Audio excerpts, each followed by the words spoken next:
Olá para você, aluno, para você, candidato do vestibular UEL 2022, prova já na semana que vem, dia 6 de março. Eu sou Edson Neves, jornalista responsável por essa edição do Folha Veste, parceria da Folha de Londrina com o Colégio Marista. E aqui comigo o professor Nilson Douglas Castilho, que sempre vem colaborando conosco aqui nos materiais do Folha Veste. E agora a última entrevista desse projeto, professor. Vamos ali colocar os pontos finais, tudo que nós conversamos e também com os outros professores aqui do Colégio Marista. Professor, primeiramente, bom dia, obrigado pela sua atenção de sempre aqui conosco. O que o aluno deve se atentar faltando menos de uma semana para o vestibular, que é um momento muito importante, é um momento muito aguardado? Quais são as primeiras impressões que o aluno deve ter e o que ele deve se atentar também no sentido de uma preparação?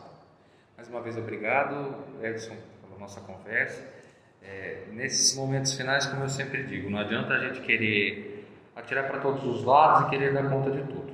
Se o estudo ele tem que ser assertivo ao longo da preparação para o vestibular, quanto mais nas últimas semanas. E também entender que tem coisas que são importantes, como manter momentos de descanso, momentos de relaxamento. Então, manter uma rotina adequada para que você cuide da sua saúde, porque daí você poderá estar presente na prova com uma boa saúde, e atendendo exatamente aquilo que são as suas maiores dificuldades nessas últimas semanas. Inclusive, acho que vale uma dica interessante. Saiu a revista Diálogos Pedagógicos no site da UEL. Essa revista Diálogos Pedagógicos, ela sempre faz uma revisão e uma revisita ao vestibular do último ano. Então, é a segunda edição desse novo modelo de vestibular da UEL no contexto da pandemia. Então, é a primeira revista Diálogos Pedagógicos com olhar para essa visão voltada ao contexto da pandemia. Então, lá eles têm expectativas de resposta, expectativas de como poderia ser conduzida a redação, questões comentadas das diversas áreas do conhecimento. Acho que vale a pena o aluno se atentar para essa revista Diálogos Pedagógicos, fazer uma leitura atenta dela, porque pode dar pistas para esse vestibular do próximo dia 6. Até para o aluno entender também como que a UEL corrige essas respostas, Sim, né? Como é que ela analisa essas questões. Exato, perceber a expectativa de resposta que ela quer, como ela gostaria que fosse feita a construção do raciocínio do aluno. Por mais que tenha questões de múltipla escolha, a múltipla escolha ela revela o resultado do processo. O processo é importante. Se o aluno souber processar o seu raciocínio, jamais ele vai chegar a uma resposta. É importante que ele leia aquela revista com bastante cuidado e com bastante critério. Questões semelhantes também, às vezes uma palavra ali que está diferente, que é o distrator da questão, o aluno, poxa, mas por que eu errei? Tem toda essa resposta no Diálogos Pedagógicos. Sim, bem como a distribuição dos conteúdos por componente. Então, como é uma nova estrutura, são só 50 questões de conhecimentos gerais, como ficou essa distribuição no ano passado? Pode ser que ela tende a ter um padrão. Talvez não, mas são pistas que o aluno pode ter ali como preparatório. Redação também, professor? Com certeza. Inclusive, na redação há expectativas de resposta e modelos de redações que foram bem posicionados, com boas notas. Então, isso tudo vale muito a pena o aluno ler, sim. E, professor, na hora do vestibular, o aluno recebeu a prova, o que ele também deve se atentar? Lembrando que a UEL é uma prova temática, então logo no início ele já tem tema de redação. Como que o aluno pode fazer também? Eu digo no sentido, professor, de uma gestão de tempo, de uma estratégia do próprio aluno. Ele começa das questões que ele tem mais afinidade por disciplina, ele dá uma olhadinha na redação para talvez ele já ir entendendo como que ele pode fazer, ele dá uma olhada em todas as questões primeiro. Isso é muito particular ou dá para a gente listar algumas orientações para isso também? Essa é uma questão muito particular, porque depende muito do aluno e como ele administrou os seus estudos. Mas eu sempre sugiro aos alunos que iniciem pela redação. E não necessariamente passar a redação a limpo. Passar a redação a limpo é a mesma coisa que você passar a sua resposta no cartão resposta. Então iniciar pela redação e pelo planejamento, fazer o rascunho, deixar aquele texto pronto. Porque ele pode trazer ali subsídios para você também responder as outras questões, tendo em vista que é uma prova temática. Se a redação não for aquilo que o candidato está acostumado a fazer e ter maior facilidade, então vá para a prova de múltipla escolha. Mas quando você começar a fazer as questões de múltipla escolha, não fique insistindo naquilo que lhe causa dificuldade. Percebeu que é uma dificuldade, que você não conseguiu chegar a um resultado, não insista nela, porque isso desestabiliza emocionalmente e pode fazer você perder o foco. Não sabe? Passe para a próxima. Não sabe? Passe para a próxima. Faça todas as questões que você consegue fazer tranquilamente e depois dedique toda a sua energia e seu tempo para aquilo que lhe causou dificuldade. Então, por isso que eu falo para poder iniciar com a redação, porque feita a redação, que é aquilo que demanda maior tempo, você vai para as questões de múltipla escolha. Lembrando que pelo menos ali meia hora, 40 minutos para você passar limpo o cartão resposta e a redação se você deixar tudo para o último tempo. Mas para você deixar só esses 40 minutos, você tem que ter uma redação muito bem planejada. Um rascunho que está muito bonito, igualzinho o texto que foi passado ali, que não foi planejado. Então tem que ter relações, tem que ter escrita. É importante ter todo esse planejamento na hora de pegar a prova. Quando você fala de iniciar a redação primeiro, é porque demanda um pouco mais de tempo, de atenção, e que se deixado para o final, talvez o aluno carregado por outras emoções ali das questões objetivas, ele pode se atrapalhar? Exatamente, demanda mais tempo, demanda mais esforço, e aí com o cansaço pode ser que a redação não seja tão boa. Existem alunos que têm uma outra estratégia, porque já estão treinados a isso, então eles podem seguir essa estratégia.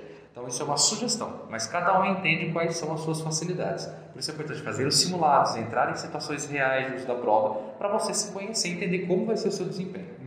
Nessa questão do tema também, professor? Com certeza.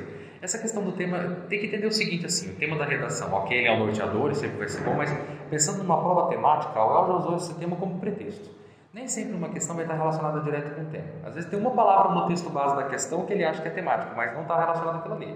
Então a UEL oscila, pode ter uma questão contextualizada, como pode ter uma que não tenha nada a ver com o tema que ele está sendo colocado ali. Apesar de ter uma palavra ou outra coisa que tangencia aquele tema principal da prova do vestibular.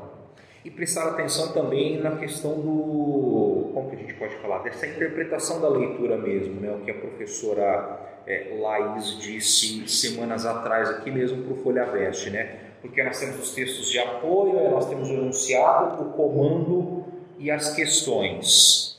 Dentro disso, é importante que o aluno também já faça as suas anotações, as suas observações, por mais que ele não consiga resolver no momento, mas que dê um atalho para que ele possa, talvez com a cabeça um pouco mais tranquila, resolver essa questão depois. Exato, porque a gente consegue desenvolver o raciocínio a partir de sinapses. As sinapses são relações.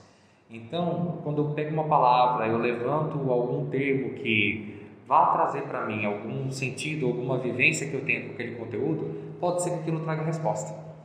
Então é importante fazer observações, anotações, deixar ali pistas. Não insista muito tempo para não perder tempo, mas é importante que isso aconteça assim. E sempre focar no comando do enunciado, que é o mais importante. Que são aqueles verbos também, né? Se é para relacionar, se é para caracterizar, se é para listar. Exatamente. Isso é um comando bacana.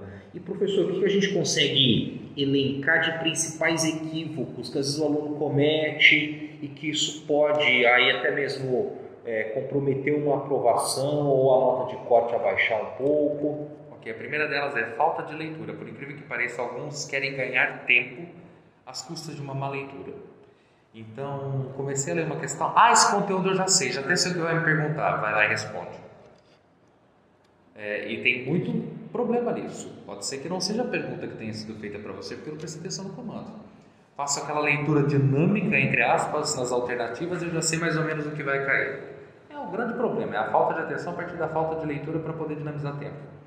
Outra questão muito séria é tomar cuidado com achar que você sempre tem que usar determinada fórmula, que é só conteúdo pelo conteúdo. Não, estabeleça relações. Então, como isso aqui pode ser explicado pela geografia, pela história? Porque numa única questão pode ser cobrado diversos componentes. Então, cada alternativa pode trazer um componente diferente. Então, não vai com aquela cabeça fechada, essa questão é só de história, só de matemática. Podem envolver e criar relações entre os componentes. Então, mudar o modelo mental e, ao mesmo tempo, não deixar de fazer a leitura por completo. E atenta. E também, nessa questão, por exemplo, professor, dos cuidados com a Covid e tudo mais, como que o aluno também pode ficar com a cabeça mais tranquila com relação a isso?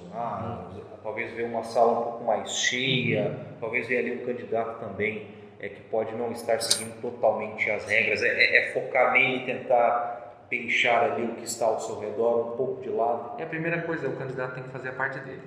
E isso não só no dia da prova, antes. Para que eu esteja presente à prova da UEL, eu preciso ter saúde. Então, mais do que nunca, seguir à risca todas as recomendações.